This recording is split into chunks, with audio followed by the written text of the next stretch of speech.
नबी करीम सल्लल्लाहु अलैहि वसल्लम ने अपने आखिरी खुतबे में जो कुछ भी कहा वो उनकी पूरी ज़िंदगी का निचोड़ और कुरान का बेस था।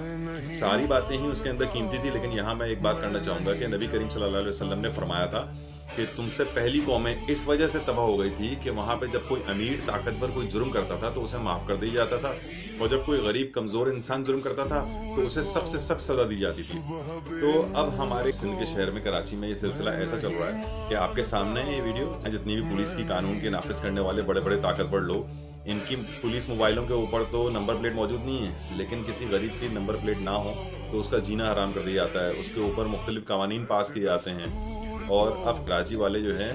हुकूमत को पता चल चुका है कि बस दुआएं देने के अलावा किसी काबिल नहीं रहे, क्योंकि कोई ना हमारा रहनुमा रहा, ना कोई हमारा कोई लीडर है। हम तो लावारिस शहर के यतीम लोग हैं, हमें तो बस लातें मारने के लिए रखा गया है और हमारा खून चूसने और निचोड़ने के लिए रखा गया है। जितना मुमकिन हो उतना जुल्म के खिलाफ जिस तरह से आसानी है वैसे आप आवाज़ उठाइए, और उन लोगों को लाइक सब्सक्राइब कीजिए जो लोग जुल्म के खिलाफ आवाज़ उठाते हैं। शुक्रिया।